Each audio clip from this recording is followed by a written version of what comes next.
Hey, what's up, y'all? This is Uplifting Earth, and this is going to be the tips and tricks part of this tutorial series. We're going to go over a couple things, staying organized, a couple of my favorite shortcuts, and the places. So let's dive right in there. Okay, so first is how to stay organized, and this is super important.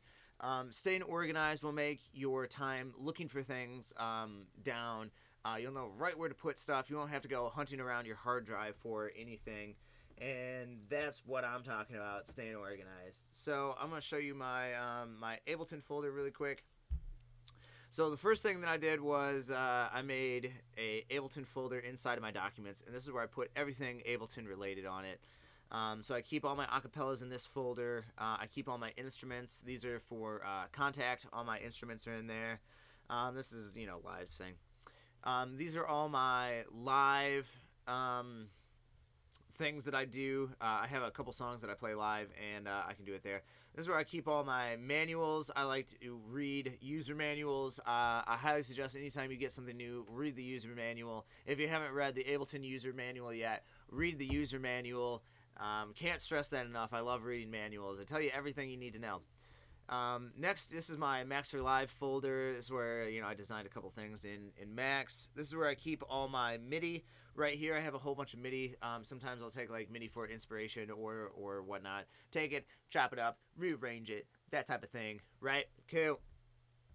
Next, these are my Pro acapellas. These are acapellas that are either in wave format or I have already run them through Platinum Notes and Mixed in Key.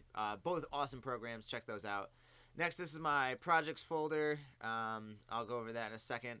This is my sound packs, which is basically just like all my drums, all my sound libraries and stuff like that. My stuff is for a miscellaneous thing, and then my templates are my templates. I'll be going over that in a later video. So if we look at sound packs, this is where I keep everything. Oh, no, I wanted to look at projects. Okay, yeah. So projects, this is how I like to do it, right?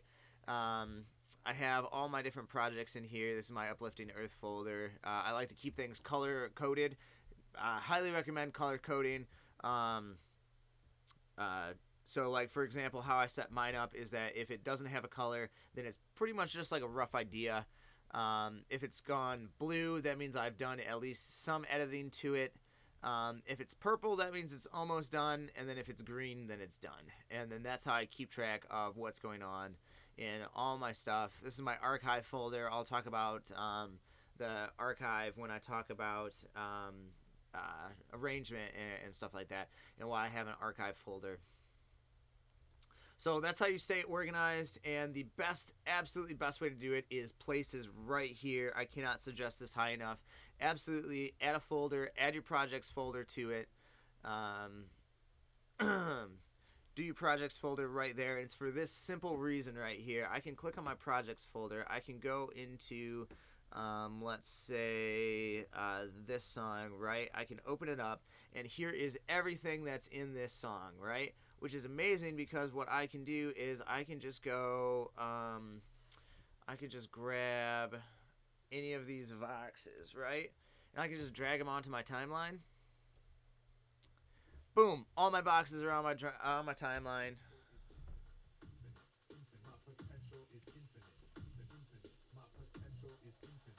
Right? So, that is the most helpful thing in the entire world, that I can just drag things right onto the timeline window and just go from there. That makes things super fast. If I'm just like, oh man, I know what hi-hats that I want. I got my favorite hi-hats or my favorite kick drum pattern or something like that. You can just, right there, and it's the sweat.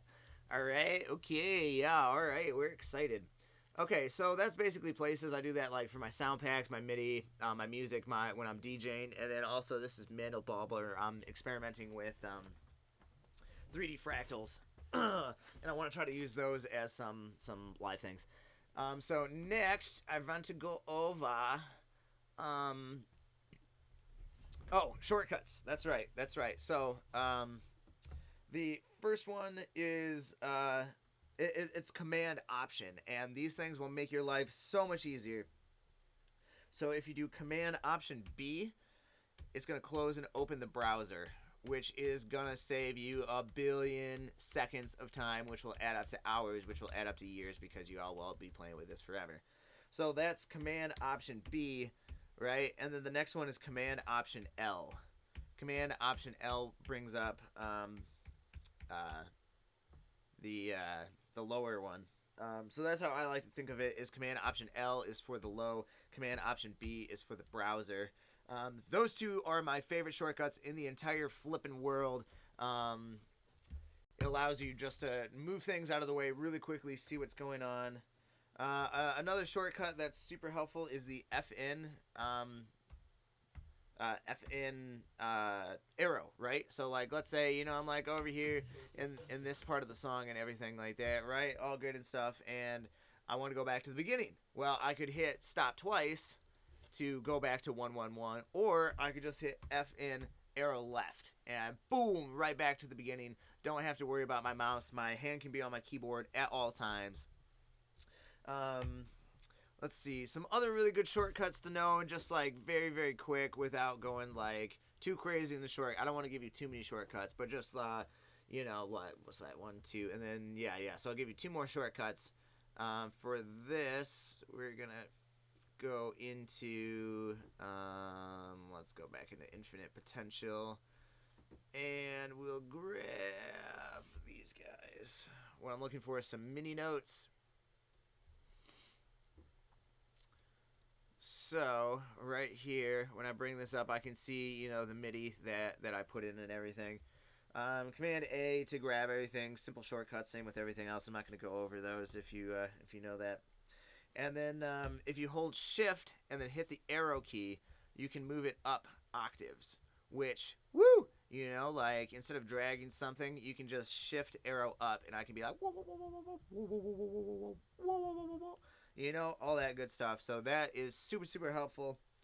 Absolutely love that. And then as well as if I select this. Okay. So I got that, right? That's just a note. And then if I hit Z, I will jump down an octave.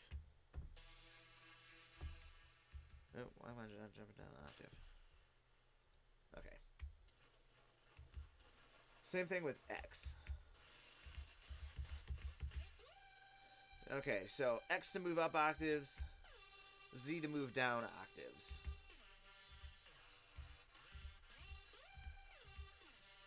All you gotta do is just hit Z, hit X. Great way to move about. Something that I use all the time, Okay, so that pretty much does it for the tips and tricks that I wanted to share. There are tons of them online. Go check them out. There are lots of people who put out tips and tricks. Lots of great things to learn about Ableton. If you feel so inclined, you can get a skin for your keyboard, and mine has all the Ableton shortcuts on there, so that way I'm never in short supply of shortcuts. I absolutely love shortcuts. Huge time savers, because really, even if you just save yourself like a second, and then you save yourself like a billion seconds, like that really, really adds up. And I'm super, super picky about like time. Time is everything, so I try to speed up that process in anything. Oh, I just thought of a couple other shortcuts. Well, at least this one. Command D to duplicate. That's another awesome shortcut. Use that one as well. I just thought about that. Cool. So if you found this video helpful, go ahead and give it a like. Subscribe. I'm going to have a lot more of these videos coming out. Drop me a comment. If you want to see a tutorial done on a certain thing, let me know. I'm more than happy to do some tutorials. I love talking about music production. And yeah, I will see